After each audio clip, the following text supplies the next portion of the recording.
পেনশনের টাকায় ৩টি পুকুরে মাছ চাষ করেছিলেন আবুল কালাম মজুমদার, কিন্তু মাছের পোনা ছাড়ার মাত্র দুদিন পরেই বিষ প্রয়োগ করে প্রায় ২ লাখ টাকার মাছ ও পোনা নষ্ট করে দিয়েছে দুর্বৃত্তরা। আমি ৩টা পুকুরে ১,২০,০০০ টাকা লিস্ট নিয়ে তারপরে এই মৎস্য চাষ শুরু করি।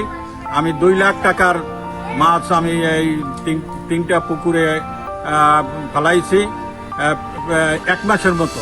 জানা যায় বরিশালের চরামুদ্দি ইউনিয়নের অবসরপ্রাপ্ত কৃষি কর্মকর্তা আবুল কালাম মজুমদার পেনশনের টাকায় ৩টি পুকুরে মাছ চাষ শুরু করেছিলেন মাত্র দুদিন আগে। অবসর জীবনে বাড়তি আয়ের আশায় তিনি বাড়ির পুকুরগুলোতে মাছের পোনা অবমুক্ত করেন, কিন্তু মাছ ছাড়ার মাত্র দুদিনের মাথায় গতকাল মঙ্গলবার দিবাগত রাতে দুর্বৃত্তরা বিষ প্রয়োগ করে প্রায় ২ লাখ টাকার মাছ ও পোনা নষ্ট করে দেয়। আজ বুধবার সকালে পুকুরে গিয়ে তিনি বিপুল পরিমাণ মৃত মাছ ও পোনা ভেসে থাকতে দেখে বাকরুদ্ধ হয়ে পড়েন। গতকালকে রাত্রে আমার এই পুকুরে বিষ প্রয়োগ করে আমার এই মাছ সব বিনষ্ট করে ফেলাইছে, সব মাছ নষ্ট হয়ে গেছে। আমি এই সুষ্ঠু বিচার জনগণের কাছে চাই এবং প্রশাসনের কাছে চাই।